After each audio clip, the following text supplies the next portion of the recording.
Սաղ աշխարհ մտածում է իրեն հեռացնելու մասին, ինքը կաթող գոզի։ Այս տեղներն է հասել Նիկոլը ու ուզում են արագ իրանից ազատվեն։ Միակ շանսը սրանց հաղթելու դա միասնական բլոկ ձևավորելն է։ Գիտեք ինչ, կա շանս իմպիչմենտի։ Ուրեմն պատգամավորական մանդատը վայր դիր, գնա դառի վարչապետի խորհրդական։ Չպետք է այդ նախագիծը իրատեսական լինի։ Դուք ռազմական հանցագործ եք, թե պետական դավաճան։ Քաղցր բան է սահմանադրությունը, տենց անուշ բան է։ Իրանից բացի ելով է վարչապետ, կարող եք քննարկեք որոշեք ես էլ վարչապետ։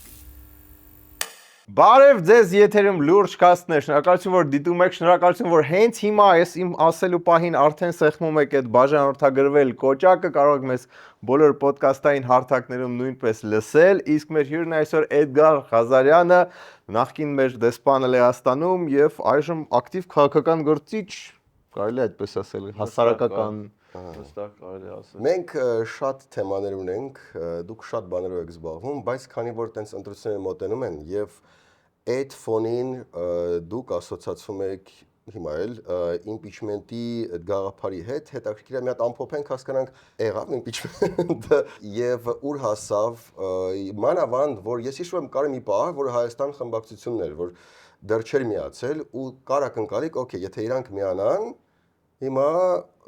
սայլը տեղից կշարժվի բայց իրանք միացան ինչ եղավ դրանից հետո Դե պարզ է որ եթե եղածելներ կարծում եմ որ դուք էլ կիմանայիք դրա եթե չգիտենք ուրեմն դա չի եղել Իսկ ինչ է իրականում տեղ ունեցել, այսինքն սկզբնական շրջանում նախաձեռնությունը ակտիվ գործընթաց անելու քաղաքացիական էր, այսինքն մենք որպես քաղաքացի դիմում ենք падգամավորներին եւ ասում ենք, որ դուք նման ոչ միայն լիազորություն եք, այլև ըստ էության պարտականություն, որտեղ ազգային ժողովն է վերահսկում կառավարության գործունեությունը, եւ եթե կառավարությունը չի կատարում ծրագիրը, դուք պարտականություն ունեք դրան տալ գնահատական։ Հետևաբար մենք խնդրում ենք ձեզ, որպեսզի դուք ձեր պարտականությունը կարող դիմել ենք ազգային ժողովի բոլոր 107 падգամավորներին, որպեսզի իրենք իրենց պարտականությունը կատարեն։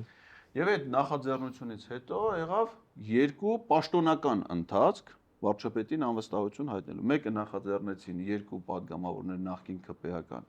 Հովիկ Աղազարյանն ու Հակոբ Ասլանյանը, առաջադրելով վարչապետի տեխնացու Էդմոն Մանուկյանին, առաջին իրանք են սկսել։ Երկրորդ նախաձեռնությունը որոշակի ժամանակ անց ցուցաբերեց պատիվ ունեմ խմբակցությունը իրենց 6 падգամավորներով առաջադրելով Դավիթ Համբարձումյանի տեխնացությունը։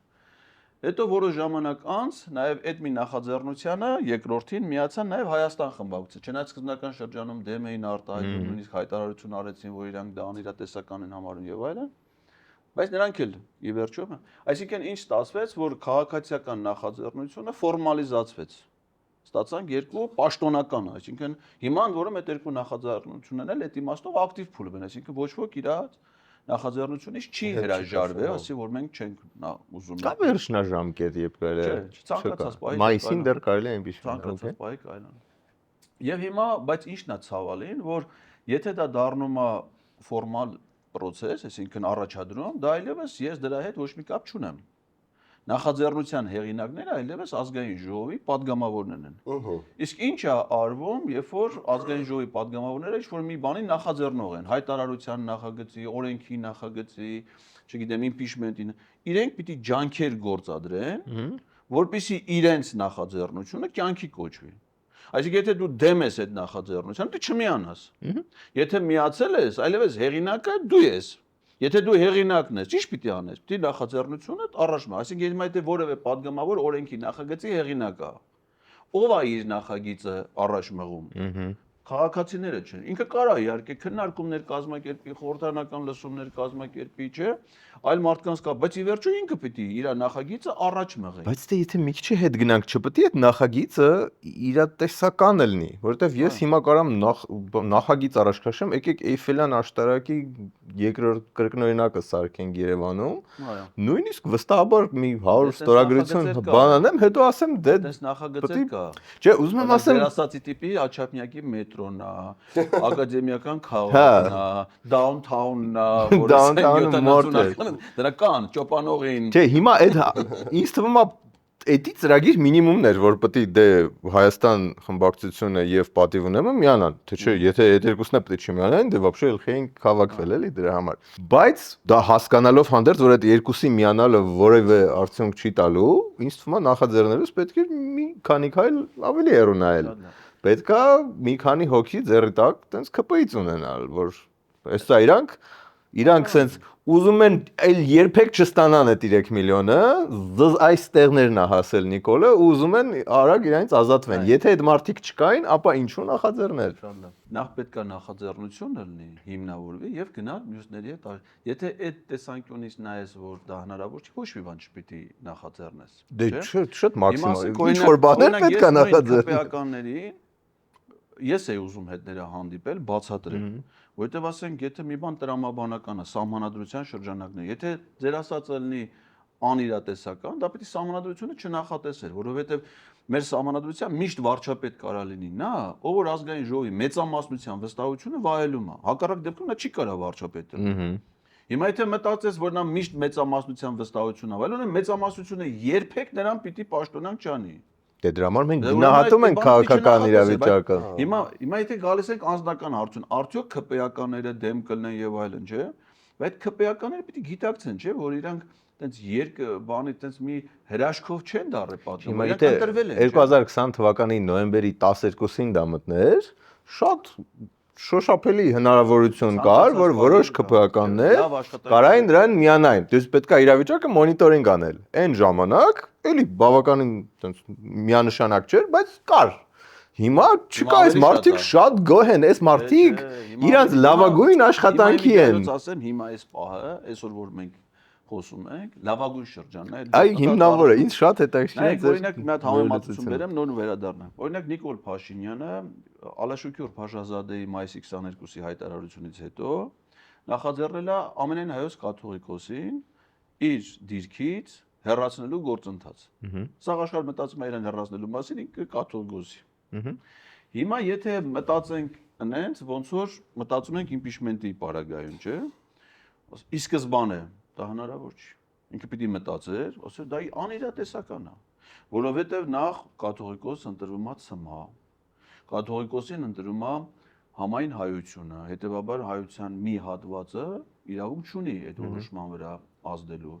Ինքը պետական պաշտոնյա, ինքը եկեղեցու գործերի միջամտելու իրավունք չունի, դա նույնիսկ հանցագործություն է։ Բացի այդ եպիսկոպոսներին ինքը ո՞նց կարա հանի կաթողիկոսի դեմ, չէ՞ որ նրանք իրար հետ կապված են Սուրբ Միրոնով, հոգևոր կապերով, ներքին փոխհարաբերություններով, տարիների ո՞նց է հնարավոր պատկերացնել, որ բարձրագույն հոգևոր խորհրդի կազմում կգտնվի մարդ, որ դուրս գա կաթողիկոսի դեմ։ Այ ես գործի բերումով հիմա առնվազն 10 գտնվել են։ Չէ, ես գործի բերումով աշխատանքի արդյունքում։ Ես գործի բերումով շատ ուշադիր ձեր գոլեգայի հաղորդումներին եմ հետևում Պետրոս Ղազարյանի, որը մի հաղորդում ուներ 2 տարի առաջ արդեն, կոչվում էր Դիալոգ, որտեղ Տիգրան Հակոբյանն էր, ՀՌՀ նախագահը եւ ինքը։ Ու իրանք այս բոլոր եկեղեցական թեզերը, որ հիմա շրջանառվում են 2 տարի առաջ, բավականին բաց, երբ որ ֆոնին Բագրատ Սրբազանի շարժումն էր, այդ սաղ թեզերի մասին խոսում էին։ Որ եկեղեցին այդ նես չի, որ մայիսի 23-ին 24-ին Նիկոլը որոշեց 0-ից սկսել։ Պետրոսը եւ իր զրուցակիցները կարող են խոսել տարբեր բաների մասին, բայց Նիկոլ Փաշինյանի որպես վարչապետի եկեղեցու դեմ արշավը 18 թվականից է սկսել։ Նոր Հայաստանի շարժումը, ընդ որում որի հիմնական դերակատարները հիմիկվա ակտիվ գործիչներն են, այսինքն միշտ եղել է եկեղեցու դեմ, բայց ես նկատի ունեմ այս ակտիվ փուլը, որ հենց կոնկրետ համեկով էր այդ հաղորդումը։ Պետք է հեռացնել, սկսել է մայիսից։ Մայիսի 29-ին վարչապետի կառավարության նիստում այդ ճուլանները հայտնի հայտարարություններից հետո է սկսել։ Հիմա ասենք թե եթե ինքը ի սկզբանե մտածել, որ ոնց որ հիմա մենք ենք, չէ՞, մտածում մեր զրույցի բարձրաձայն մտածում ենք, որ ԿՊ-ականները Նիկոլի դեմ դուրս չեն գա։ Հետևաբար դա անիրատեսական է։ Ուրեմն այդ ժամանակ է պետք է մտածել, որ եպիսկոպոսները վեհապարի դեմ պիտի որ դուրս չգային։ Չէ, բայ հենց այդ եմ ասում, այն մարդիկ առնվազն 2-ից դուք ասում եք 18 թվից 6 տարի առաջ են այդ սկսել։ Հետևաբար որպեսզի իմպիչմենտը հաջողեր, Արսեն Թորոսյանի ու Արուսյակ Ջուլհակյանի հետ պետք էր աշխատել մի քանի տարի ավելի նախորդ։ Օրինակ Արման, չգիտեմ ինչի՞ան է այդ որ Սրբազան էր։ Մասիսի Սարոյան։ Հա։ Ինքը այս իր հայտարարություններից 1 ամիս առաջ Հա, շատ կտրուկ բան է։ Ինքը հարցազրույցների էր գնում եւ ասում էր որ անթույլատրելի է կաթողիկոսի դեմ որևէ արշավ գործունեություն։ Դե պաստորն իր վրա կոմպրոմատ ենթադրաբար գտնվել է, իսկ Արսեն Տրոսյանի վրա չէ։ Իր հետ 6 ամիս առաջ չէ։ Փորձել են կոմպրոմատներ գտնել այդ Հիմա ես ինչ հանդիպումներից։ եմ ասում, ինչ եմ ասում, հիմա վերադառնանք մեր իմպիչմենտի ամենի նպաստավոր շրջանն է։ Հիմա ինչքան կան ԿՊ-ի խմբակցությունում падգամավորներ, որոնք արդեն գիտեն, որ իրանք հաջորդ գումարման ազգային ժողով առհասարակ չեն ունենալու, որովհետև այդ իրանց մոտ հիմա հաշվառումա չէ, որ այս 3 չան։ Պրայմերիզն է։ Այսինքն իրանք գիտեն, որ նույնիսկ այդ ցանկի մեջ չկան այդ 260 հոգու, բայց հիմա падգամավոր են։ Բայց հաջորդին հաստատ չեն ելնելու։ Բազմաթիվ падգամավորներ կան, որ գնացին, առաջադրվեցին, ընդ գլխաբանով էր, գլխագիներ կար, չէ՞, ԿՊ-ականների համար 500,000 դրամ պիտի մուծեիր, ոչ ԿՊ-ականների 1.5 միլիոն։ Հա։ Այդ գլխագիներ, բայց պրեմիաներին չի ստացել, որ դահան այդ փողերը տանել կուսակցությանը։ Հիմա տարել են, մուծել են, բայց իրաց ներքին քննարկումներով ընկել են վերջի համար, օրինակ ասենք Շիրակ Թորոսյանը, հայտնի բոլոր ամենասիրված մարդը։ ամենասիրված ճամբարափոխը, որ նախկին հանրապետական բան, որ հիմա դառնալ։ Հիմա ես նայեցի 170-րդ տեղում է հայտնվեց իրաց ներքին կուսակցը։ Բայց դա տեղա թե ուղղակի համար է։ Ներքին, չէ։ Բարյատկովի։ Արդեն քվեարկությունից հետո, դե ով է շատ ձայներ հավաքել։ Ինքը ձայների հարաբերակցությամբ 170-րդ տեղում է։ ԿՊ-ի ցանկում իրանք պիտի ընդգրկեն իրանց համաժողովում 50 հոգուն։ Այսինքն Շիրակ Թորոսյանը արդեն այսօր գիտի, որ ինքը հաջորդ գումարման ազգային ժողովի падգամավոր չի լինելու, իրան արդեն տշի դուրս։ Շիշ բռնողին, մյուս փուլում, մյուսներին, ես։ Բա հիմա բռնում եք Շիրակ Թորոսյանի Հիմա փոխից։ այդ եմ ասում, ով ես որտե՞ղ։ Դե հիմա է իրան են նամակը հանձնելու։ Հիմա այն մարդիկ, ովքեր համարում են падգամավորները 34 հոգին կամ այն մյուս երկուսը, չէ՞, դրանք էլ իրաց նախ դրանց էլ չպիտի մոռանալ էլի։ Եթե ես ինչ եմ ասում, եթե դուք իսկապես ուզում եք, որ վարչապետին անվստահություն, այսինքն ոչ թե պրոստը գալաշկա եք դրել, ասում եք, խոսում եք, մենք արեցինք։ Իրականում իմ տպավորությունները տենց է, որ իրանք ոչ թե իսկ սրտե կպել են այդ գործին, որ հասնեն անվստահության, այլ խոսակցություն գնաց, մարդիկ ասեցին, ինչ որ սկզբից ավելի անլուրջ էին վերաբերվում, հետո տեսան, որ դրանից լուրջ բան ոնց որ այդ բային քաղաքական օրակարգում չկա, սա հասարակություն դրա մասն է խոսում։ Իրանք ամենտեղ գնում էին ասում էին դա անլուրջ է, բայց ամենտեղ իրանք հենց այդ էին հարցնում։ Անլուրջ բանի մասին դες չեն վերաբերվում, էլի։ Բայց հիմա իրանք գալեշկայի համար ստորագրել, ասին մեզնից ինչ եք ուզում։ Սկզբից են Հայաստան խմբակցությունում ասում են ստորագրությունները կա սեյֆում, հա։ Հետո լավ է, սեյֆից անենք, դրվեց տղտի դա։ Լավ ես ասում եմ, բայց եթե դուք նախաձեռնության հեղինակն եք, ջանք չեք գործադրում։ Բայց խի Հայաստան խմբակցությունը։ Պատիվ պատիվ ունեմ։ Բա իրենք են նախաձեռնության հեղինակը։ Տեսեք, այս սաղ սխալ է, այս սաղ սխալ է տրամաբանության տեսանկյունից, որտեղ Իմ ասածն է, նա սխալ։ Հա, սկսենք սահմանադրությունից։ Քաղցր բան է սահմանադրությունը, տենց անուշ բան է,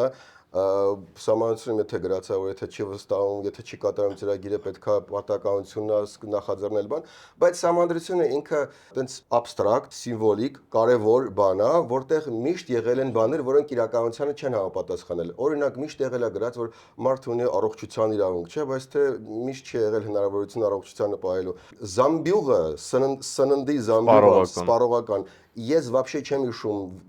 փոքր ժամանակից մինչև հիմա, երբ եղել դաժե մոտ չմեռնելուն, հա, այսինքն տենց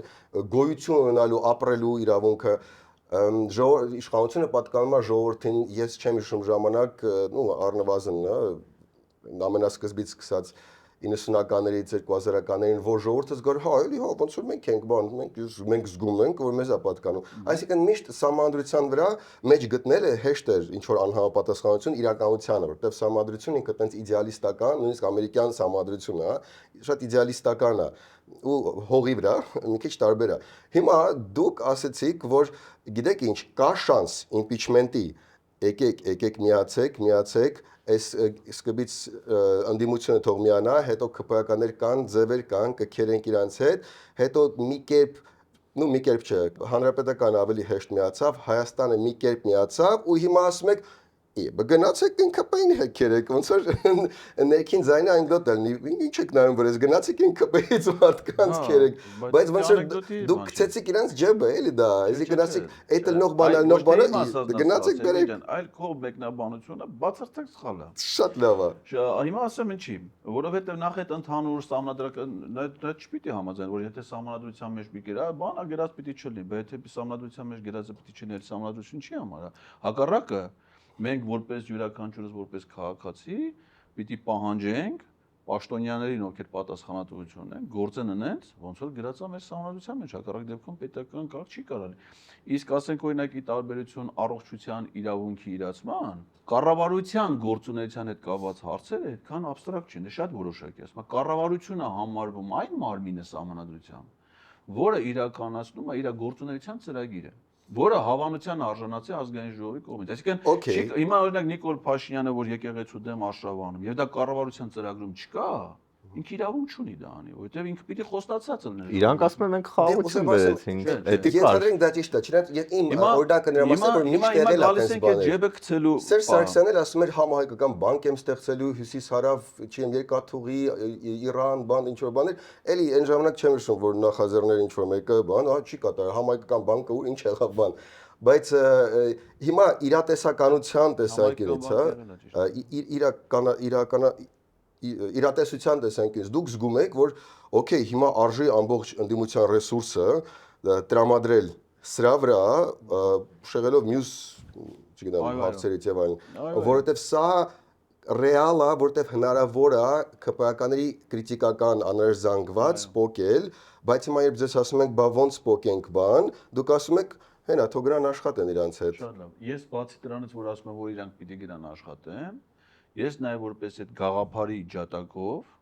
ինքս նաև իմ հերթին եմ ջանքեր գործադրում։ Այդ էլ է դա։ Ու այդ իմ ջանքերի գործադրման հարցում մեր նույնիսկ ընդդիմադիր падգամավորներից աջակցություն չեմ ստանում։ Օրինակ ես ինչ եի արել։ Նայում եմ ազգային ժողովի կայքում ամեն ամսվա վերջին դնում են հաջորդ ամսվա քաղաքացիների ընդունելություն։ Ազգային ժողովի փոխնախագահները մշտական հանրություն գրանցվել եմ բոլորին առանց բացառության, որ պիտի գնամ ընդունելության։ Գնացել եմ առանց բացառության, այսինքն չի ելը որ ասեմ, ես ինչ որը կարևոր գործ ունեմ, չգնամ։ Okay։ Ուրեմն ինչի եմ ու նախապես հայտարարում, ասում եմ գնում եմ, որպեսզի ես այդ մարդկանց հետ քննարկեմ անվստահության գործընթացին վերաբերող հարցերը։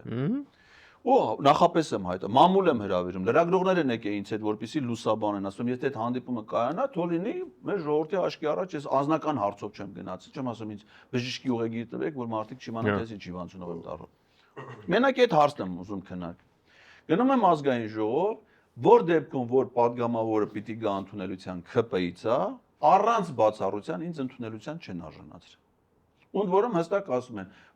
10 հոգի մարդեր գրանցված ենթադրենք, այս մի հանձնաժողովում 3 հոգի էին գրանցված ընդունելության, այս մեկ ինչու բոլորին ընդունում են ձեզնից բացի։ Հենց ձեր դիմաց ընդունում են, հա։ Այնտեղ մարդկանց ընդունում են, բայց հրավիրում աշխատակիցը։ Գալիս է կամերաների առաջ ուղեցում է պարոն Ղազարյան, ենթադրենք պարոն Ռուբինյանը հրաժարվում է ձեզ ընդունել։ Ասում եմ միայն ինձ, ասում եմ այո, միայն ձեզ։ Մյուսներին այո, ու համեցեք, ու իմ աչքի առաջ հրավիրում են ընդունելության։ Քրեական օրենսգրքում դա խտրականության համար հանցագործություն է։ Ես ամեն օր դրանից հետո գնացել եմ դատախազին տվել եմ հաղորդում հանցագործության մասին, հասել եմ մինչև քննչական վարույթ չեն նախաձեռնել, բողոքարկել եմ դատախազին, բողոքարկել եմ դատարաններ, հիմա ունեմ 14 շահած դատ, շահած դատ 14, այս պահին հələ process-ներ ընթանում են։ Նույնիսկ ասենք Մասիս Մերքոնյանը իմ օգտին 2 հատ որոշում է կայացել։ Շահել է, ինքն է եղել դատով, ես իրան բացարկեմ այդ ի սկզբանե։ Ասում եթե դու ես բացարկեմ այլոք։ Բայց ինքը բացարկի միջնորդությունը մերժել է, բայց բողոքը բավարարել է։ Բայց հետո ինչ անում, հետո իրանք բողոքարկում են։ Քննչական ասում են քրեական վարույթ նախաձեռնեք։ Դատախազությունը փոխարեն վարույթ նախաձեռ, բողոքարկում է վերաքննիչ դատարան, շատ բարի, welcome board։ 3 հատ շահած դատ արդեն ունեմ վերակենդի։ Արդեն վերակենդի։ Հիմա արդեն ընդեմ, որովհետեւ մի դատը որ հետո դե վերակենդից հետո ինչը սահմանադրական են։ Վճռաբեկ։ Արդեն իրանք երկու բողոք ունեն վճռաբեկ։ Okay։ Այսինքն ուզում եմ հասկանամ, էլի դատախազություն, եթե իմ իրավունքը խախտված էր ես բողոքելով, եթե կասի իրավունքս խախտվել է, դուք քնչեք, էլի, ոչ եք պաշտպանում, չէ՞։ Նա իր հերթին։ Բայց մի րոպե, ենթադրենք այդ սաղաթյաններով հաղթեցիք։ Ինչ հետևանք է դա Ռուբեն Ռուբինյանի վրա ունենալու։ Քրեական վարույթ նախաձեռնում։ Որին, որ ինքը չի կատարել կամ խտրականը մոտեցել։ Խտրականությունն է ցուցաբերել, պայմանավորված քաղաքական, ասենք այնքան խելոք են, որ գրավոր հարցում եմ արել, պատասխանել են, ասում են Էդգար Ղազարյանի Ռուբինյանը չի ընդունել որպես քաղաքական գործիչ։ Այսինքն ընդունում է, որ ինքը քաղաքական հայացքներով պայմանավորված խտրական վերաբերմունք է ցուցաբերել։ Իսկ մի հատ քանի այս թեմայի մեջ ենք, լավ։ Հիմա ասենք ես իմ կողմից գնում եմ։ Ասենք պայքարում եմ, որ այդ խնդիրը հասցնեմ պատասխան։ Այսինքն ես իրանց ինչ պիտի անեմ, պիտի բացատրեմ այս նույն իրավակարգավորումները, իրանք ժողովրդի առաջ խոսեն, չեն դեմ։ Եթե սահմանադրությունը դա է նախատեսում, օրենքով իրանք դա պարտավոր են անում։ Լավ, էսի ԿՊ-ն է, հրաժարվում են, փախնում են ինձ, վախենում են խոսքից ընդամեն։ Ես իրանց ոչ ֆիզիկապես ոչ կարամ, ոչ իրավունք ոչ ցանկալի է։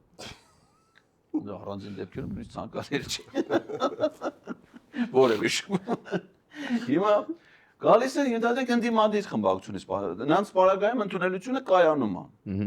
Ես ինչ եմ խնդրում իրանց, ասում եմ Գեգամ Նազարյանի հետ եք հանդիպել։ Գեգամ Նազարյանը ընդդիմադիր չի, Գեգամ Մանուկյանի հետ եմ հանդիպել, վաղ Արեգնազ Մանուկյանի հետ եմ հանդիպել, Էլնար Վարդանի մի քանի հոգու հետ ընդդիմադիր պատգամավոր։ Հիմա ես իրանց ասում եմ, քանի որ դուք նախաձեռնությանը կողմ եք, միացել եք, ես այդ իմաստով ձեզ հետ ըստ էության բան չունեմ քննարկել, որովհետև դուք կողմ եք։ Ես ձեզ ուրիշ բան եմ խնդրում։ Այս ընդունելությունը հանձնաժողովի անունից է, չէ՞, ասենք օրինակ Գեգամ Մանուկյանին ասում են դու եկել ես որպես պաշտպանության հարցերի հանձնաժողովի ներկայացուցիչ, չէ՞։ Ես խնդրում եմ հանձնաժողովի առաջիկա նիստում, երբ որ նիստից առաջ կհաստատվի օրակարգը, դուք ընդեղ էլ ուղիղ եթերով հեռարձակումը, ասեք որ սիրելի գործընկերներ, ես մեր հանձնաժողովի անունից մասնակցել եմ քաղաքացիների ընդունելության եկեք քաղաքացի Էդգար Ղազարյանը, որը մեր հանձնաժողովի առաջ հարց է բարձրացնում, որ մենք մեր հանձնաժողովը պաշտպանության եւ անվտանգության ոլորտին է, կառավարության ծրագիր այդ մասով չի կատարվել եւ ինքը մեր հանձնաժողովից պահանջում է, որ մենք մեր ֆունկցիա ես առաջարկում եմ իր հարցը առաջարկը դնենք քննարկման եւ իրեն էլ հրավիրենք քաղաքացուն, թող գա իր տեսակետները մեզ բոլորից ներկայացնի։ Բոլոր ընդդիմադիր պատգամավորներին դա եմ խնդրել։ Այդ թվում եւ պատիվ ունեմ իմ։ Իրանք էլ չեն բաները։ Տիգրան Աբրահամյանի պատիվ ունեմ։ Ասում եմ կլինի այդ հարցը բարձրացնեք հանձնաժողովի նիստում օրակարգը հաստատելուց առաջ։ Բարձրացրեցին։ Ոչ մեկը։ Հիմա ասենք չի ուզում impeachment ասում եք impeachment։ Դրա համար ես եկել եմ եզրակացության, որ իրենք էլ չէ, նույնիսկ մարդիկ ովքեր նախագծի հեղինակն են ֆորմալ իմաստով, ըստ էության որևէ ջանք չեն գործադրում։ Դա կյանքի կոչելու համար։ Այսինքն impeachment-ին լուրջ չեն վերաբերվում նույնիսկ նախաձեռնողները։ Իսկ տենց է ստացվում։ Ես էլ ասում եմ լավ, եթե բոլորս ուզում եք որ Նիկոլ Փաշինյանին հեռացնենք, ճիշտ է։ Եթե այս սրան դուք լուրջ չեք վերաբերվում, սրտով չեք կպնում, չեք պայքարում, ջանք չեք, տարական նվազագույն ջանք չեք գործադրում։ Ասենք օրինակ կարող են, չէ՞, պատիվ ունեմ խմբակցության, ես իմ առաջի ակնկալիքը, որ պատիվ ունեմ խմբակցության պատգամավորները գնան 6-ով նստեն Իշխան Զաքարյանի դիմաց, ասեն լարիստ է։ Ես դու ոնց ես դառը պատգամավոր։ Մեր համամասնական ցուցակով, չէ՞։ Ուրեմն կամ մանդատը դիր գնա, որ քեզնից հետո մեր ցուցակի Դա вообще ֆենոմեն է, ես չեմ հասկանում այդ ոնց չէ։ Միանա, դառնա մեր խմբակցության պատգամավոր, միանա մեր նախաձեռնությանը կամ դու ինքդ միացի մեր նախաձեռնությանը։ Իսկ պիտի գնա դրանից դա պահանջ, տարական պահանջ։ Դե հենց դա հիմա այդ վիճակում իսկականից շատ Հիմա ասենք Հայաստան խմբակցության պատգամավորները պիտի գնան Գեգամ Նազարյանի, ասեն դու պատգամավոր ես դարձել մեր համամասնական ցուցակով, չէ՞։ Կամ եթե դու ուզում ես դառնալ Նիկոլի գործընկերը, ոնց որ եղել ես հայկական ժամանակում իր այդ գործընկերը աշխատել եք միասին։ Հիմա էլ ես ուզում իր հետ։ Ուրեմն պատգամավորական մանդատը դու վայրդիր, գնա դառնի վարչապետի խորհրդական, մեր ցուցակի հաջորդ համարը կդառնա պատգամավոր, կմիանա մեր նախաձեռնությունը։ Դե հիմա բա ԿՊ-ական նաղդ չանցնող Շիրակ Թորոսյանը ոնց լուրջ վերաբերվի այդ impeachment-ի հնարավորությանը, եթե անգամ պատիվ ունեմի Զաքարյանը լուրջ չի վերաբերվում։ Այո։ Տարօրինակ կլներ, եթե որևէ ԿՊ-ական միանար։ Լավ, սրան լուրջ չեք վերաբերում, ակնհայտ է, որ չեք սրտով կպնում, լուրջ չեք։ Բա Նիկոլին հեռացնելու որ տարբերակին եք լուրջ վերաբերվում։ Եվ որն է հենց ասում են ընտրություններ, ինձից աղնագալի է։ Ասում եմ, եթե ամենաանլուրջ տարբերակը նրան իշխանությունից հեռացնելու իմ ընկալումները դա ընտրություններն է։ Այդ դրա մասին էլ խոսում։ Առավել անլուրջ, քան կարա լինի impeachment-ը։ Խոսանք դրա մասին, մի հատ պրոստը այս թեման դատերի վերջացնենք, էլի։ Իսկ Արթուր Հովանիսյանը ձեզ պարտվել էր, չէ՞։ Այո։ Ինչ է, ներողություն խնդրեց։ Ոչ, փողը տվել է, ներողություն չի խնդրում։ Ռուստամ Բաքոյանին փողը Ինչ հետևանք է լինում, երբ որ դատարանը ասում է դու պարտավոր ես այդ Գանազարյանի մարդու չի խնդրում։ Որպես իմանաք դա ինչ հետևանք է, ես դες ասեմ, որ հիմա հայ եկեղեցու բարձրագույն հոգևոր խորհրդի անդամների, այդ թվում ամենայն հայոց կաթողիկոսի դեմ վարույթ է նախաձեռնված, եւ իրանք մեղադրյալի կարգավիճակ ունեն, այդ թվում կաթողիկոսը, վարչական դատարանի միջանկյալ ակտը չկատարելու համար, այնել այն դեպքում, երբ ստորագրություն դուրս չգալու։ Դա հələ խափամամիջոցն է։ Բայց մեղադրանքը առաջադրվել է, որ վարչական դատարանը այդ Արման Սարոյանի հետ կապված միջանկյալ դատական հələ վերջնականներ չի։ Միջանկյալ դատական ակտը չկատարելու համար կաթողիկոս եւ բարձրագույն հոգևոր խորհրդի բոլոր անդամները մեղադրյալ են։ Քրեական գործ է նախաձեռնել։ Հա, այս դեպքում վճիռ է։ Երբ որ այդ միջանկյալ ակտում գրած չի, ամենայն հայոց կաթողիկոսին էսիշ բանը չանել, որ ինքն էլ արած լինի կամ անել էսիշ բանը ինքը դա արած չլինի, որ իր դատական ակտը իրեն ոչինչ չի հանձնարարել եպիսկոպոսներից ոչ մեկին։ Բայց նրանց դեմ քրեական գործը հարուցվում է մեղադրյալ են։ Բայց դատարանը գրել է Ռուստամ Բաքոյանին Էդգար Ղազարյանից այսինչ տեքստով ներողություն խնդրել, տեքստը դնել ազգային ժողովի YouTube-յան ալիքում ու չհանել ընդեից։ Չի կատարել։ Արթուր Հովանեսյանին դատանը վերջնական, մինչև վճռապետ դիմել են, պարտվել են։ Դատան ասում է Արթուր Հովանեսյան Էդգար Ղազարյանից տեքստով ներողություն խնդրես կդնես չի արել։ Ընդ որում փողը գա, բայց ես ասեք փող իմ նպատակ իրանցից փող ուզելը չի, առաջինը ես դիմել էի, որ իրանք ինձ ներողություն խնդրեն եւ երկեն, այսինքն առաջի պահանջը դա է, փողը դա ընդամենը փոխհատուցումն է։ Մենակ Ալեն Սիմոնյանն էլ ինձ է հաղթել։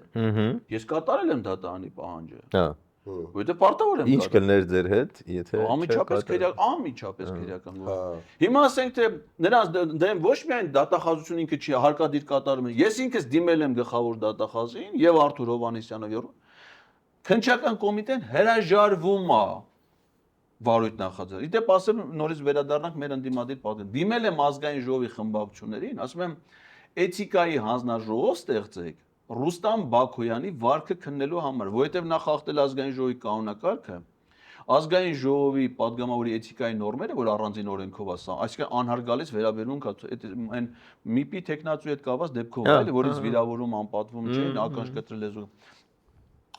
падգամավորին ոչ վայել վարկա դրսևորել ազգային ժողովն է վարկաբեկը դրանով։ Ազգային ժողովում պաշտոնապես եկած հյուրին ՄԻՊ-ի տեխնացուին է անհարգալից վերաբերմունք ցույց տվել, ինչի իրավունք չուներ։ Հիմա էլ մեր երկրի դատարանի Հայաստանի Հանրապետության անունից կայացված որոշումն է անարգումը, այսինքն անարգումը պետ։ Ինքն էլ ընդ որում արտոնությունով ընտրված падգամավոր, որովհետև եթե եզդի չներ, падգամավոր չէր ընտրվի, ինքը հատուկ արտոնությունով է ընտրվել, որպես եզդի համայնքի, այսինքն ինքը իր վարկագծով նաև վարկաբեկում է մեր հասարակության մեջ մեծ սեր եւ հարգանք վայելող Եզդի ազգային փոքրամասնությանը, որովհետև եզդիների միակ ներկայացուցիչն է ինքը ազգային։ Ինչու՞ն է բարդությունը այդ հանձնաժողովը ստեղծել։ Չեն ստեղծում, ոչ պատիվն է, ոչ հա, դեռ ԿՊ-ն իր հերթին չի ստեղծում։ Okay, մի հատ վերջնական հարց այդ ընդունելության հետ կապված, ասենք ընտրությունների ինչի համար է ռեալ ոչ ռեալ։ Եթե գնայեք Ռուբեն Ռուբենյանի հետ հանդիպմանը ու ինքը ձեզ ընդուներ, գալիս է, ընդունում է, ներկայացնում եք ձեր փաստարկները, ասում է շատ լավ, ձեզ լսեցի, համաձայն չեմ, ստեսություն ձեզ։ Դա իր համար նույնիսկ ավելի շահավետ կլներ, քան ընկնել դատարան, պարտվել, հələ մի հատ էլ վերաքնիչ պարտվել ու հիմա ձեր ձեռքը լիքը կոզերներ կան, էլ այդ առումով։ 24 հատ падգամավոր ունեն։ Եթե այդ բանը չլներ, այս սկսում են կոմպրոմատել։ Այսինքն ձեր հույսը հենց այդ է, որ ինքը չի ընդունի ու դուք գնացել է, որ ընդունել։ Բայց ձեր հույսն է, որ դուք կհանդիպեք, կնայեք աչքերի մեջ ու կհամոզեք Ռուբեն Ռուբենյանին, որ փոխի իր ամբողջ արժանապատվը։ Ոչ, այո, որովհետև այդ հանդիպումը ես ակնկալում եմ, որ դիներ կամերաների առաջ ուղիղ եթերում։ Եվ ասենք, օրինակ ես այնքան ազնիվ էի, որ նախապես էի ասում, թե ինչ հարցեր ունեմ տալու Ռուբեն Ռուբենյանին, որ ինքը նաև պատրաստվի այդ հարցերին։ Օրինակ, ասում եմ, որ պարոն Ռուբենյան, դուք 2016 թվականի մայիսին մասնակցել եք ապրիլյան պատերազմին։ Ապրիլյան պատերազմը ԿՊ-ի կամավորական ջոկատ ունի։ Հիշում ենք։ Գնացել եք Արցախի պաշտպանության բանակ Մարտակերտի շրջանում։ ՊԲ-ի զորամասերից մեկում զենքով, զինվորական համազգեստով փոսեք փորել։ Հիմա ես ուզում եմ իմանամ, դուք որ ասում եք 91 թվականից այդ ձեր ծառայության վայրը Ադրբեջանի տարածք ա եղել։ Դուք ռազմական հանցագործ եք թե պետական դավաճան։ Որովհետև եթե դու գտնում ես, որ դա Ադրբեջանի տարածք է, ուրեմն դու ռազմական հանցագործություն ես արել։ Ուրեմն մանդատը դիր գնա հանձնվի Ադրբեջանի իշխանությունների, որովհետև եթե Լևո Մնացականյանին դատում են, քեզի չեն դատում։ Եթե ես լենք ասեի, այդ ոչ մի ձև չի առնչվում impeachment-ի հետ, իսկ impeachment-ի մասով չէ, չենք ստորագրում։ Դու պատգային ժողովի падգամավոր ես, ճիշտ է։ Դու ինչ ես դառել падգամավոր, ոչ թե այն բանի համար, որ դու տենց շատ աստվածային պարգև էիր մեր ժողովրդի համար, այլ որ ժողովուրդը քեզ ընտրել է, չէ՞։ Ընտրել է ինչի համար, որովհետև դու ասել ես սիրելի ժողովուրդ, ես որ գամ, կանեմ այս ծրագիրը։ Ու այդ ծրագիրը իրագործելու համար պիտի ձևավորեի կառավարություն։ Ձևավորել եք։ Հիմա ասում եմ դու падգամավոր ես, որովհետև կառավարության ծրագրին հավանություն արժանացել, որովհետև Սահմանադրությամբ ասում է, եթե ազգային ժողովը ծրագրին հավանություն չի տալիս, ազգային ժողովն է լուծարվում։ Այսինքն դու հիմա падգամավոր ես, որովհետև այդ ծրագիրը հավանության արժանացել։ Հիմա դու որպես падգամավոր պիտի վերահսկես այդ ծրագիրը կատարվում է թե չէ։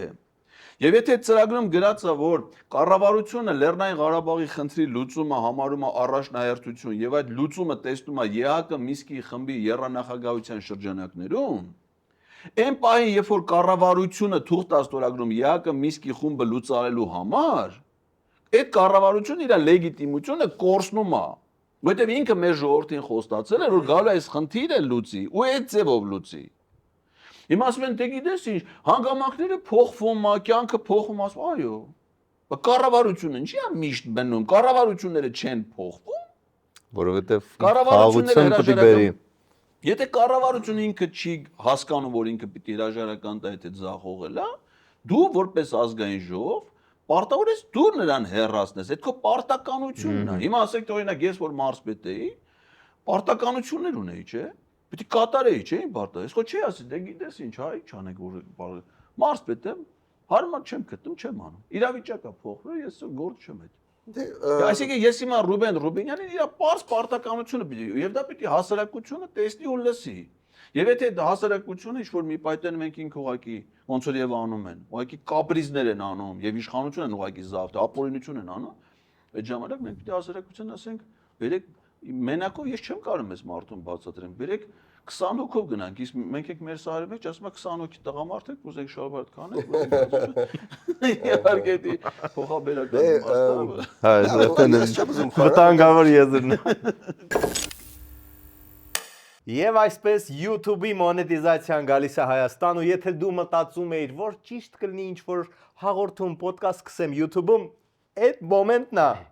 Բանն այն է, որ մեր Spin Ideas Agency-ն զբաղվում է YouTube-ի հետ կապված բոլոր հարցերով, այնպես որ զարգացնել, շատացնել, մոնետիզացնել, սկսել հաղորդում, փոխել հաղորդում, ավելի լավը դարձնել հաղորդումը, համեցեք Spin Ideas։ Ցանկացած ոճի, ճաշակի, տաղավար, փոքր, մեծ, շատ մեծ, լսարանով, առանց լսարանի, մի խոսքով ամեն ինչ տեղ ունենք, ինչպես եւ մարքեթինգային ծառայությունների ողջ ցիկլը։ Ուղղակի որպես ռեպլիկ ասեմ, որ ֆորմալ առումով ճիշտ եք, ֆորմալ առումով, հա, եթե գտնում եք, որ SS երկրի տարածքն է, բա դուք այնտեղ ինչ եք անում բան, ուղղակի ոչ ֆորմալ բովանդակային քաղաքական առումով, քանի որ միջազգային կարգն է հենց, որ ուժի տեսանկյունից է կատարվում շատ, չգիտեմ, գործողություններ, իրականություն հողի վրա, ով որ մի քիչ ավելի ուժեղ է, կարողանում է մի քիչ ավելի լավ դիրքեր զբաղեցնել, մի քիչ ավելի լավ փոսեր փորի։ Ուժը մի քիչ անցնում է ուրիշ կողմի վրա, այդ մյուս կողմն է ասում, որն է ում տարածքը։ Նենց որ այդտեղ ֆորմալ առումով, հա, ֆորմալ առումով вообще մենակ այդ չէ, սաղ սխալ է աշխարհում, էլի, այտենց Գրենլանդիաներ չի կարա Ամերիկայի տակ գնա, բայց դե մարդը ասում է Գրենլանդիան վերցնում ենք։ Այստեղ շատ կարանք բանանք, բայց ուզեմ ընտրությունների մասին խոսանք։ Ես սկեպտիցիզմ եմ զգում ձեր մոտ ընտրությունների հարցում ու նու в принципе հասկանում եմ, բայց նաև ուզում հասկանամ որն է պատճառը, որ ասում եք ծիծաղալու է, որ եկեք ընդդիմությունը կենտրոնա ընտրությունների վրա, այսինքն ընդդիմությունը չի կարող հաղթել ընտրություններով, եթե այո, ապա ինչու որտեվ կխափեն ժողովրդին, կգողանան քվեն, թե ուղղակի ընդդիմությանը չի հաջողվի գրավիչ առաջարկ տալ ժողովրդին, որին կարժանանա հավանությամբ։ Ընտրությունները ընդհանրապես դրանք ինստիտուտներ են, որոնք գոյություն ունեն եւ ֆունկցիոնալ գործում են միայն ժողովրդավարական հասարակարգերում։ Եթե հասարակարգը ժողովրդավարական չի, այնտեղ ընտրություններ չեն կարող լինել։ Կարող է միջոցառման անվանումը կոչվի ընտրություն։ Օրսա, օրինակ Ադրբեջանը էլ ալնում ընտրությունների միջալուց ասեմ։ Մենք Բաստիոնն ենք, մեզ խենք Ադրբեջան։ Մենք Ադրբեջան, Բաստիոն։ Այսինքն մենք ժողովրդավար չենք, դա Այո, խնդրեմ։ եթե հասարակությունը Ավելի մանրամասն ինչ չես են կարող արելու։ ակնկալես, որ ընդ ժողովրդավարական process-ներով դու կարաս արդյունքի հասնես։ Օրինակ ես ինքս իմ գործի բերումով ընտրություն տեսել եմ Լեհաստանում։ Ասենք գործող նախագահ Բրոնիսլավ Կամարովսկին, որի նախնական սոցիոլոգիական հարցումներով ուներ 60%, քվեարկության արդյունքներով առաջի փուլում ավելի քիչ ձայն հավաքեց, քան Անժեյ Դուդան, երկրորդ փուլում Անժեյ Դուդան հաղթեց գործող նախագահին։ Ու ասենք ես դա տեսել եմ, որովհետև դա հնարավոր է։ Հայաստանում ի՞նչն է խանգարում, որ վարչական ռեսուրսն է բանանելու, որ կեղծիք, ուզում եմ ավելի մասնավորացնել։ Ես ունենալի Ադրբեջանը տեսան չի լում։ Հիմա եթե հա ես գնամ ընդդիմություն ընտրեմ, իմ ձենը չեն հաշվելու որպես ձայն ընդդիմությանը, թե բերելու են այնքան ստիպված մարդկանց, որ իմ ձենը մեկը քիչ է նշանակել։ Ընտրախախտումներ, ընտրությունների վրա ազդեցության ձևերը, մեթոդները ժամանակի ընթացքում փոխվում են։ Այսինքն, եթե հիմա մեր շատերիս գիտակցության մեջ ընտրախախտումը դա բյուլետեն լսնելն է, կարուսելն է, չէ՞, ասենց ընտրախախտումը։ Մարդ բերել է, տենց ամենը։ Ասենք դրանք այլևս հետամնաց մեթոդներ են, որոնք ժամանակակից քաղաքապետարանի ընտրությունները այդքան վաղուց չէին, այնտեղ մարդիկ հավաքվել էին ինչ որ միտինգին, տարբեր դպրոցներից, ուզում եմ ասեմ, դա շատ ռեալ խախտումի տեսակ է։ Պրոստը ընդդիմությունը չունի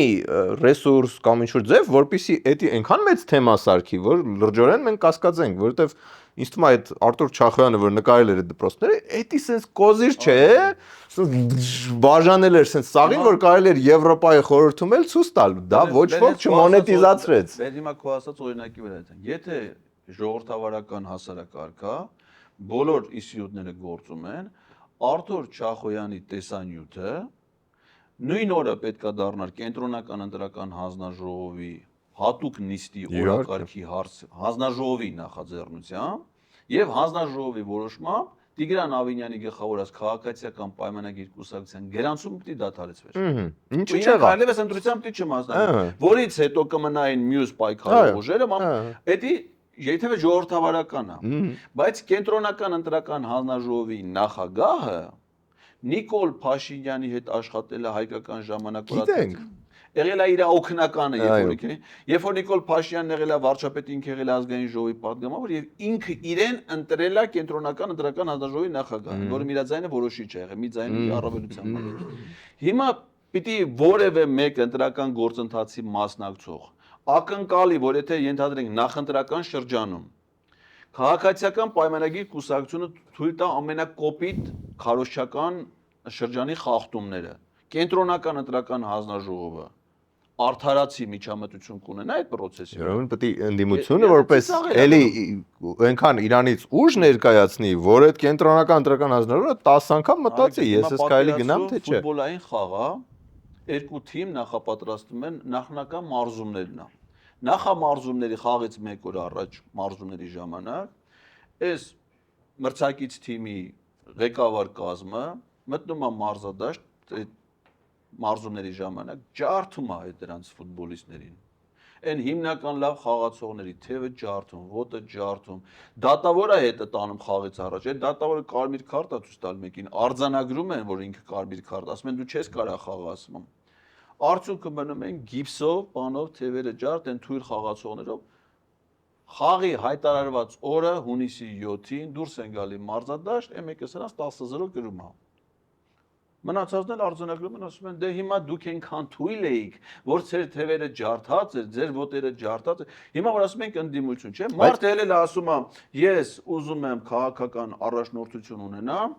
ասում են ոչ, դու չես կարա, մենք քեզ չենք թողնի, մենք քեզ կձերբակալենք, ու ոչ թե ասում են, այլ ձերբակալում են։ Հիմա ասենք թե որևէ մեկը, որ գնում է մյուս կողմնակիցների իր տեսակետն է արտահայտում, հալածանքների է ենթարկում, Հայկ Մարությանը, չէ, որ իրան պաշտոնից հեռա, ասում է, ես չեմ ասում, էլ ինքն ասում է, կառավարությունից ինձ զանգում էին, ասում էին, «Էս ինչ աշխատակցին քաղաքապետարանի աշխատանքից հանի, որովհետև ինքը էս ինչ գրառմանը լայք է դրել,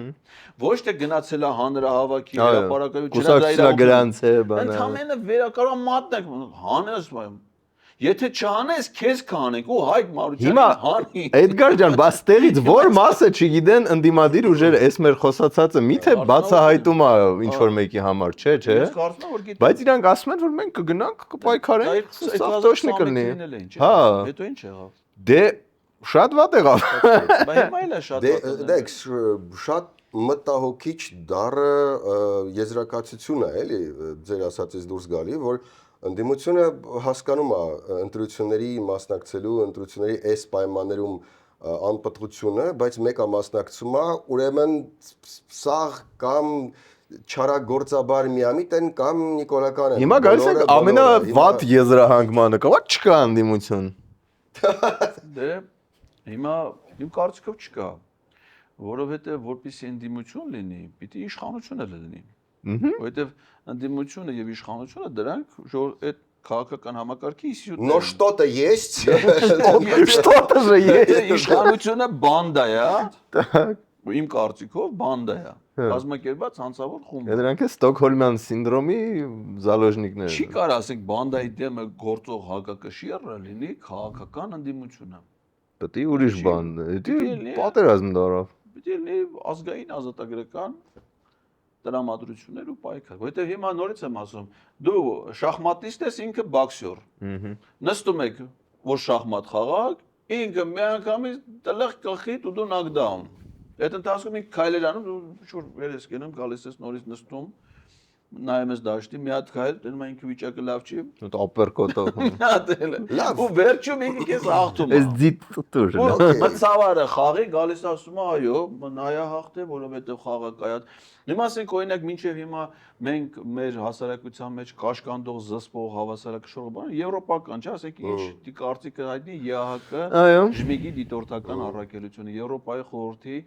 խորհրդանական վեաժողովի դիտորդական առաքելությունը, այդ ավելի շատ զսպող է։ Դրանք հիմա ասում են, մենք ձեզ ի սկզբանե ենք աջակցում, փող պետք է լինի, էլի խնդրեմ չկա։ Հիմա ասենք ոչ մի բան չի կապում ձեռքեր հետ։ Նայեք, հիմա այս ապոկալիպտիկ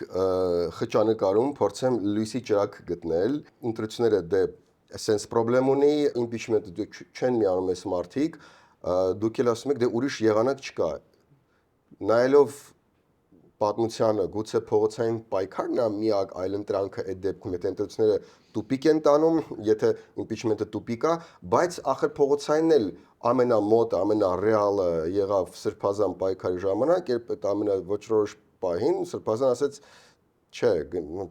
ցերեց մի խոսքով։ Այսինքն ես այնտեղ Սրբազանի խնդիրը չեմ տեսնում անկեղծ ասած, Սրբազանի ինչու՞ չեք պայքարի խնդիրն էր, որ այդ պայքարին քաղաքական բովանդակություն չհաղորդվեց։ Այսինքն Սրբազանին իր եւ անձնական հատկանիշների եւ իր արժեվ դրված գաղափարական խնդրի արդյունքում հաջողվեց իրականացնել հասարակական շատ մեծ ներգրավվածություն, այսինքն այդպես բան նույնիսկ 18 թվին շատերն ասում էին, որ չի եղել այդ կարգի, այսինքն նկատի ունեմ հենց Սերժ Սարգսյանի հրաժարականից հետո, չէ՞, որ այսինքն որպես պայքարի դիմադրողական ինչ որ բան։ Ամենամասսայական ինքը դրան հաջողվել էր անել։ Հիմա եթե ինքը հաջողվել է այդ փողոցային ուժը, մարդկանց ուժը փողոց անելու գեներացնել, դա պիտի ստանար ձևակերպում քաղաքական։ Եթե դա քաղաքական արդյունքի չի ձևակերպում, ես դու բոլորս որ դրան մասնակից ենք եղել, ինչ-որ մի հարց ասում ենք, լավ, մենք ինչքան գնանք, ինչ պիտի լինի։ Եթե ասենք օրինակ Սրբազանը մայիսին, երբ որ հանրապետության հրապարակում էր, այդ օրը բեմ բարձրանային միասին Սեյրան Օհանյանը եւ Հայկ Մամիջանյանը եւ երկու խմբակցությունների անունից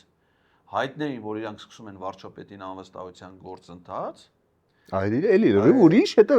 շարունակություն կունենա։ Ձեր մոտ այդ ժամանակ այդ միտքը կար։ Ու հա։ Ձեր մոտ այդ ես այդ բային մոտեցել եմ իրանց, խնդրել եմ, ասել եմ, որ պետք է այդ գործընթացը ես գնացել եմ կարող եմ դրա մասին ասել, բան չկա էլի գախնի հանդեպ, ասել գնացել եմ Հայ-Աղապահական Դաշնակցության գրասենյակ, հանդիպում եմ ունեցել Իշխան Սաղաթելյանի հետ, ասում եմ, ընդ որում իր հետ շատ ազնիվ լինելով, ասում եմ, բացել եմ իր Facebook-յան գրառումը մայիսի 4-ին կարծեմ, այսինքն դրանից մի քանի օր առաջ։ Ասում եմ, մենք ինքներս գտնում ենք, գիտակցում ենք, հասկանում ենք, որ այս խնդրի լուծման լավագույն ձևերից մեկը, եթե ոչ լավագույնը, impeachment-ն է, բառացի չեմ հիշում, գաղափարն է։ Մենք պատրաստ ենք դրան ցանկացած պահի, Բայց միայն այն դեպքում, եթե փողոցում ունենանք անհրաժեշտ աջակցություն։ Հետո եղավ, պատասխանը։ Ասում եմ, որ ասում եմ փողոցում ունենանք անհրաժեշտ աջակցություն։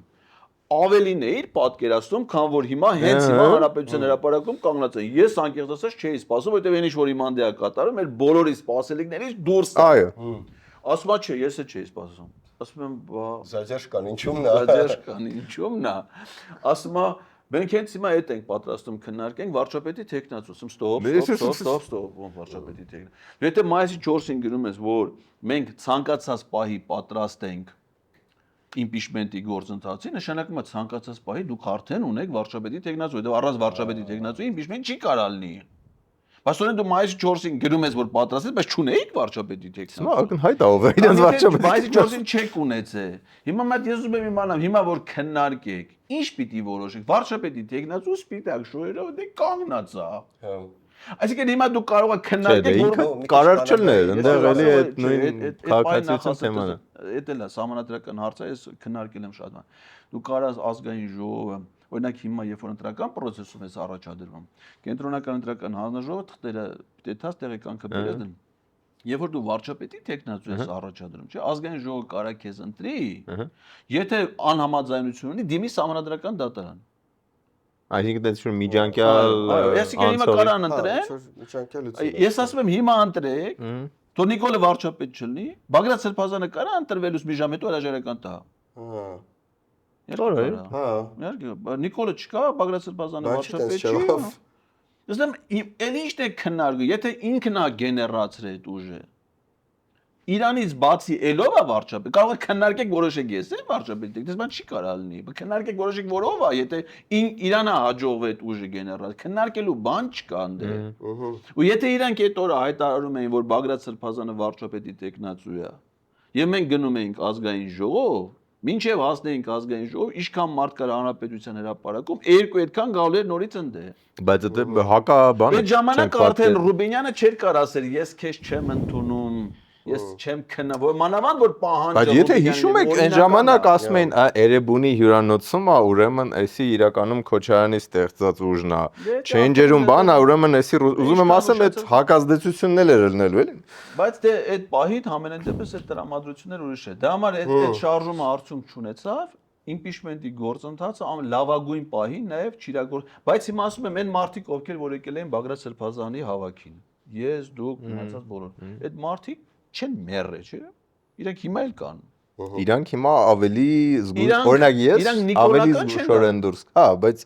նաև ավելի բարձր նշաձող է մյուս շարժման համար։ Ճիշտ գործողությունները։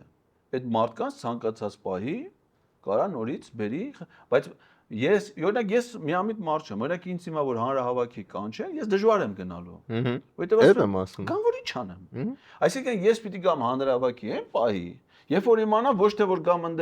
լսեմ Էդգար Ղազարյանի ելույթ է, Էդգար Ղազարյանը հեսա լուրջ կասես, խոսա ես տան ներկայացնեմ։ Հա, այդ ելույթները вообще թարգեք։ Ասեք հիմա որ Էդգար Ղազարյանը ստիշ չխոսա, դա հանրահավաքից խոս, ուրիշ բան չի ասել, ինչ որ մտածում է ասելու, չէ։ Ելույթ լսելու համար մենք այլևս հանրահավաքի գնալու մոտիվացիա չունենք։ Մենք պիտի գնանք այն ժամանակ, երբ որ գնանք մեր մասնակցությունը խնդրի լուծմանը մեզ մոտեցնում է։ Իսկ որպեսզի մենք իմանանք, որ մոտեցնում, այն մարդիկ, ովքեր դա նախաձեռնում են, օրինակ impeachment-ի նախաձեռնած 34 պատգամ, մենք իրենցից պիտի զգանք, որ իրանց մեջ այդ էներգիան, այդ ցանկությունը, նպատակադրումը կա։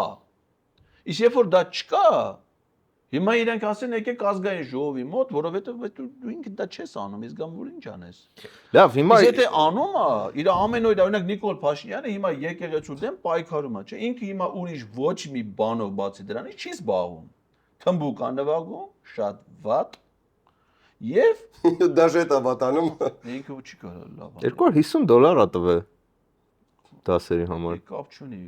ինչի համար։ Ինձ վատ է, բայց ասեմ քեզ դա ոնց ա եղել։ Ես տրամաբանություն ունեմ, էլի։ Ինքը խոստովանել է, որ դա կինն է իրան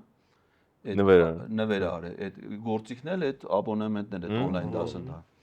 Ասենք մեր կանայք մեզ ինչ նվերներ են առնում, նախասիրությունները հաշվի առնելով։ Իսկ թվում է կինը տեսել է, որ նա տունը նստած կաստրուկեքի վրա գտալով բանով տես Exactly. Ամենաղմկոտ գործիքը։ Աշխատելուց բանը sense սեղանին է խփում, ասելա լավ, ավելի լավ է, եթե իզուր տեղը կաստրուկի քիչ չխփել, ես դրա մի հատ գործիք առեմ, դու գործիքին։ Առը դերը պատվալում ընդ դրա ձենը կտրել է։ Իսկ թվում է այդ Լավ, հիմա շատ պեսիմիստական է սա։ Հա, ես փորձեմ 100 օր է մնացել։ Ես ինքս ցելեմ այդպես։ Դավայ։ Եթե impeachment-ին ենթադրենք չեն գնում, ասենք չեն հավատում։ Всё չեն գնում, հա։ Ընտրությունն էլ այդ միջոցառումը, ընտրություն անվան տակ, հունիսի 100 7-ին օր կայանալու պլյուս է։ մինուս։ Ուրեմն ինչ լուծում կարելի է գտնել դրա համար։ Որ նայում ենք գործնական էմպիրիկ հարթությունում, չնայած որ ես հասկանում եմ տեղական ընտրությունները համապետականից տարբեր են, շատ առումներով, բայց դրանց մեջ նաև ընդհանրություններ կա, էլի, մանավանդ որ հիմա մեծ մասը համամասնական է, այսինքն ավական ընտրություններն էլ չէ, բոլոր համայնքներում համամասնություններով։ Ուրեմն ի՞նչ է ցույց տալի պրակտիկան։ Բոլոր այն տեղերում, որտեղ որ ընդդիմությունը միասնաբար է մասնակցում, այսինքն մարդիկ, ընտրողները ունեն ընտրության հնարավորություն, ԿՊ կամ հայեր։ Իրանք ընտրում են հայերին։ ԿՊ-ն ամեն տեղ, որտեղ մրցակից է ունենում ու երկու այլ ընտրանքա, միշտ հաղթում են ընդդիմադիր գործին։ Այսօր Գյումրի դպրոցի բաները կասեն,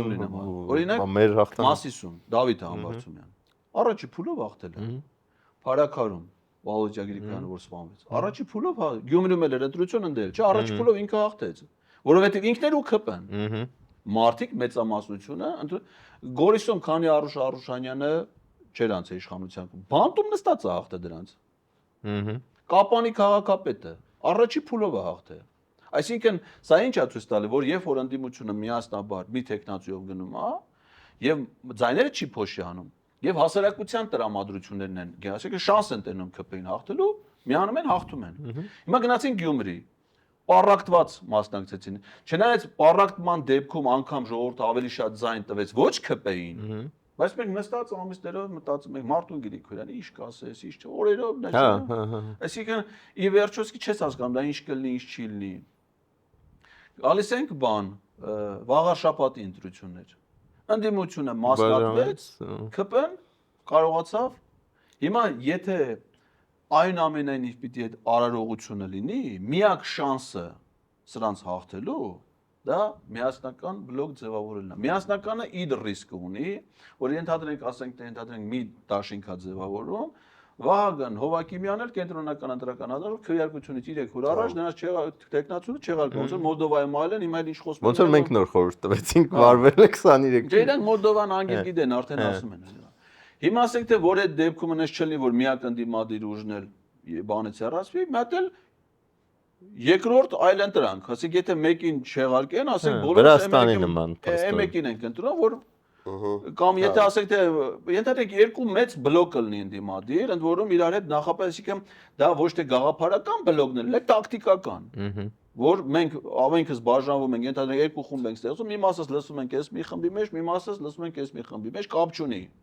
Ժողովրդին ասում եք այս երկուսից որին ընտրեք, մենակ ԿՊ մի ընտրեք։ Հաստատ այդ երկու բլոկը միասին մեծամասնություն ունենալու կոալիցիայով ձևավորեն, դա շանս կա իրանց հաղթելու։ Եթե իրանք գնացին այն ճանապարհով ոնց որ հիմա մենք տեսնում ենք, դա լենիա նույն 21 թվին մասնակցել է 25 քաղաքական ուժ։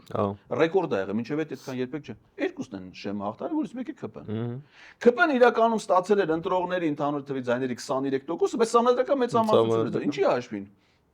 Փոշիացրած ձայների։ Որովհետև հիմա ասենք թե եթե պիտի մասնակցեն, հիմա օրինակ ես հաշվել եմ մոտավորապես 30 քաղաքական ուժ, որ այս պահին ասում են օրինակ պիտի մասնակցեն, չէ՞։ Որին նորից գալի 25։ 25 լինի։ Հիմա այն 25-ը սաղ փոշիացրին, տարան, տակ էլի բան չի մնալու, այն փոշիացած ձայները թվում է միանա ԿՊ-ին է։ Ամբողջ ցավ է, այսինքն մարդուն թվում է թե ինքը օրինակ վաղաշաբաթի ընտրություններում ընտրել է հայրենիք կուսակցությանը, Խաչիկման, որը անթերի տեխնացու է որպես մարդ իր կերպարով իր գործունեությամբ, չէ՞։ Մարդիկ գնացել նրա տեխնացիան օգտին քվեարկել են, այդ քվեներով ԿՊ-ն վաղաշաբաթում մանդատ է ստացել։ Որովհետև եթե դու շեմը չես Բա հիմա հայրենիք կուսակցությունը այդ դասը ոչ չսովորեց, որ հիմա մի հատ էլ առանձին հայրենիք կուսակցությունն է։ Կուսակցությունը ինքը իր դասը պիտի սովորի, այլ մնացած կուսակցությունները, որ նայում են ասում են հայրենիք կուսակցությունը, որը կազմակերպական, ու հետո իրանց կուսակցության քաղաքորդի քարտուղարին ձերբակալեցին, վաղաշաբաթ ընտրությունների ակտիվի անդամներին ձերբակալեցին, դա դրա Ընդ որում հայրենի կուսակցությունը չէ 000 քանի տոկոս ստանալու։ Մի տոկոս էլ ստանա, 2% է։ Կառույցներ ունի, գրասենյակ ունի, երևա ունի շատ լավ տեխնացու այդ վիճակում են հայտնվում։ Բայց այն մյուսները ինչ են մտածում։ Հիմա մեզ կնայեն, մենք որովհետև ինձ թվում է այս խոսակցությունները առնվազն պետք է լինեն եւ գոնե մեր մոտ որ գալիս են, մենք էս շատ པարզ sense առանց սեթևեթելու ասում ենք, բայց հետևանք։ Հիմա որ ուժ ամենաշատ կոնսոլիդացնելու այդ բանը լոկոմոտիվը դառնալու հնարավորությունը։ Ես կարծում եմ, որ այս պահին դա մեծ ձևով շարժումն է, որը որ ակնհայտ է, որ իրենք, ասենք, ընդդիմադիր տրամադրություններ ունեցողների մեջ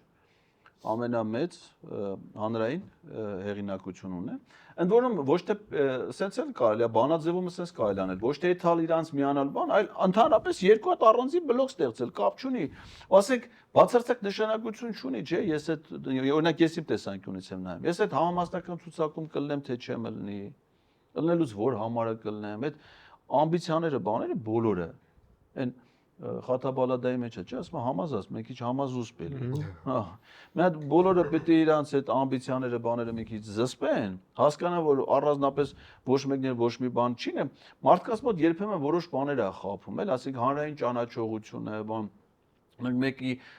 YouTube-ում իր տեսանյութերի դիտելությունը շատ է հենց այն բանը, որ առաջադրվի ձայն կտան։ Դες բան չի լում, ասենք օրինակ եթե ես հիմա իմ մասնակցությամբ հաղորդում եմ, ընթացքում նախորդ մեր podcast-ը, ձեր տաղավարում 100-ից 100,000-ից ավել մարդ է նայել։ Այդ նշանակում է հետաքրքրել է, չէ՞ որ նայել են, խո զոռով չեն նայել։ Կարող է 50,000-ը նաև համաձայն են եղել, չէ՞, տեսա։ Բայց այդ խո չի նշանակում, որ ես հիմա առաջադրում եմ падգամավոր տեխնացու 50,000 հոգի ձայն է տալու։ 5 հոգի ձայն չի տա։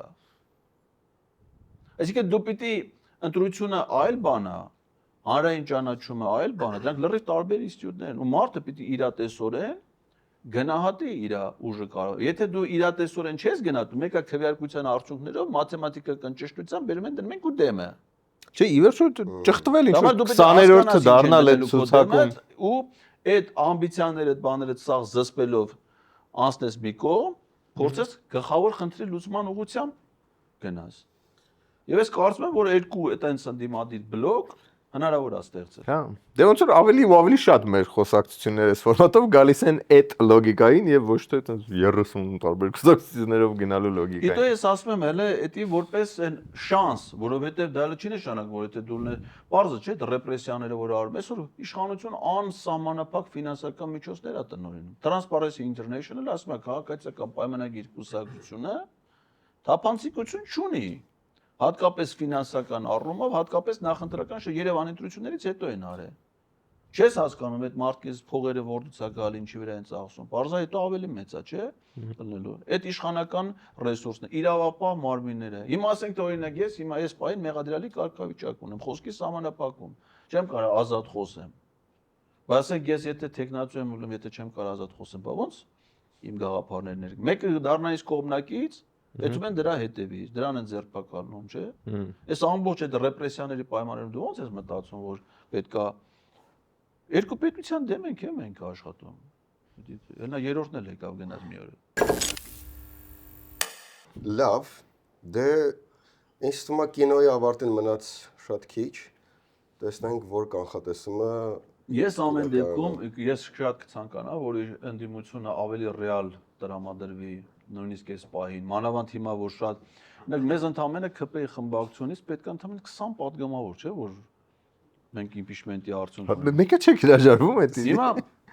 այդ 20 առնվա հիմա այդ 20-ը քիչ է, ասենք 70-ից 20։ Բայց հանուն ինչի, կարող է իրան մեկին մանկապարտեզի տնօրեն տան, մեկին չգիտեմ ինչի տնօրեն տան, լրիվ գոհելն է։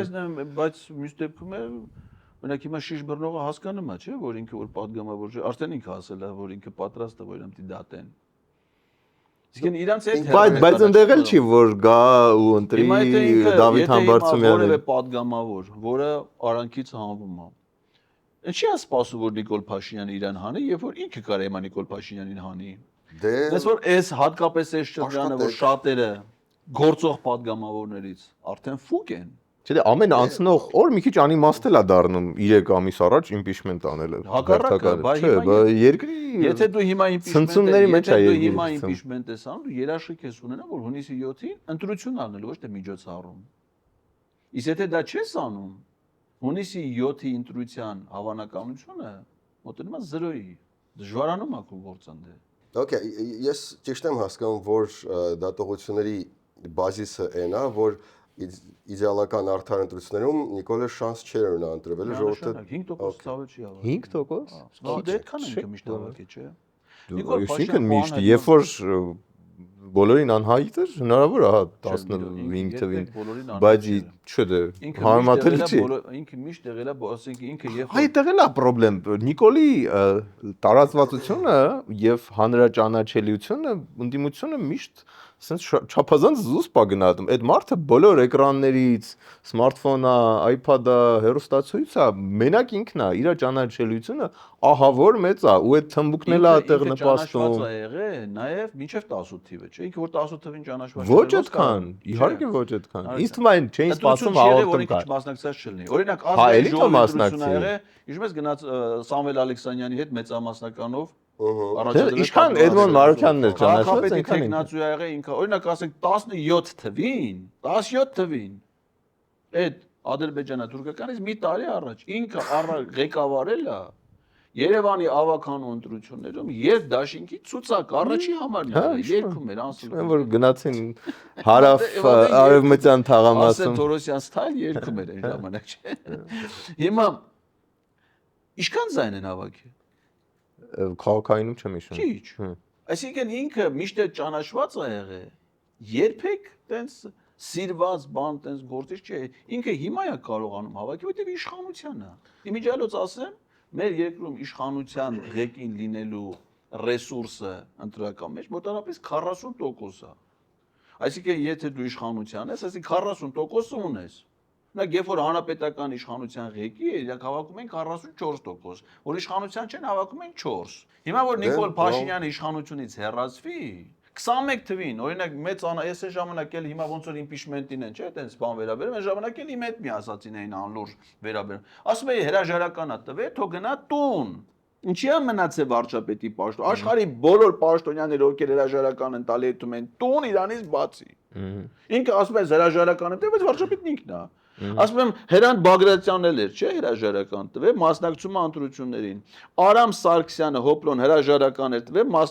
Իրանք որպես վարչապետի պաշտոնակատար են մասնակցում։ Բայց դու էլ ես չէ հրաժարական տվել։ Դու չես։ Դա ինձ թվում է վստահության ռեսուրսը է վարչապետի պաշտոնակատար, դու եղի վարչապետի հրաժարական տված տեխնացու։ Անմատես գնա։ Այդքան կենաց մահու պայքարել, այդքան կոորդինացված է։ 5% ձայն հավաք։ Հələ մա թոքո մարզպետները չլնեն, իշխանական ռեսուրսը չլինի, պետական պահպանությունը չլինի։ Քշում են Կարին Տոնոյանը վարչապետի տեխնացու է։ 5000 Ուրեմն Նիկոլ Փաշինյանի շարաշունը քշում է իր վրա, ասում է դու քաշի կանգնի, մի գնա քոնտրոլների հետ հանդիպման, որովհետև ես մի տեխնացուն ա գնում ընտրողների հետ հանդիպման։ Դե պահպանողական էլ բանն է։ Okay։ Լավ, շնորհակալություն։ Շնորհակալ ենք ժամանակի համար։ Ներկում էր։ Էդգար Ղազարյանն էր մեր հյուրը, եթե հարցեր կան կոմենտներում գրեք, լայքեք, բաժանորդագրվեք եւ մենք կհանդիպենք հաջորդ շաբաթ։ Այո, խնդրում ենք պարոն Ղազարյան, նաեւ կոմենտներն նայել, եթե հարցեր ունեն, դուք էլ հաշվի առնեք։ Ես միշտ ուշադիր եմ իմ մասնակցության տեսանյութերին։